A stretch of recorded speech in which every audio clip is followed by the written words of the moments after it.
बिस्मिल्लाहिर्रहमानिर्रहीम। अल्लाह ताला के बाबरकत नाम से अपनी बात का आगाज़ करता हूँ।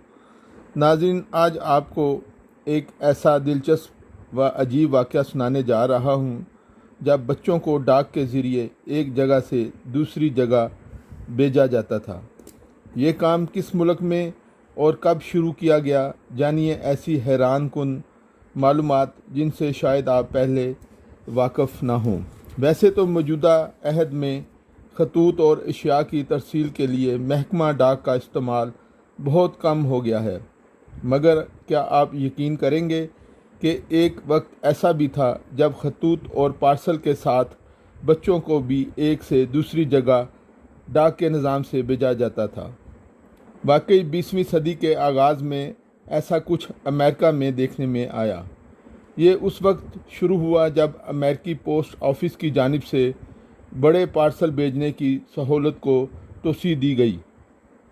इस स्कीम के तहत लगभग 5 किलोग्राम वज़नी अशिया को पार्सल पोस्ट के ज़रिए भेजने की सहूलत फराहम की गई थी, जो बड़ी दस्तावेज़ात या तोहफ़े के लिए अच्छी ऑफ़र थी। मगर कुछ वालिदैन ने इसे कुछ ज़्यादा ही संजीदा लेते हुए अपने बच्चों को पार्सल के तौर पर भेजना शुरू कर दिया। ऐसे सबसे पहले वाक़े में 8 माह के जेम्स बेगल को भेजा गया।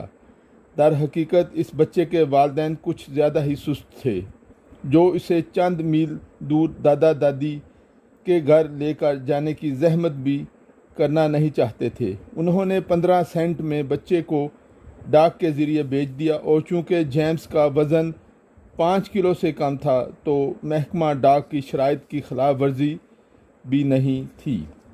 इस ज़माने में ऐसे मुतअद्दिद जोड़ों ने अपने बच्चों को अपने वालिदैन के घर इसी तरह भेजा, लेकिन वक्त गुज़रने के साथ साथ ये रुझान दम तोड़ता चला गया।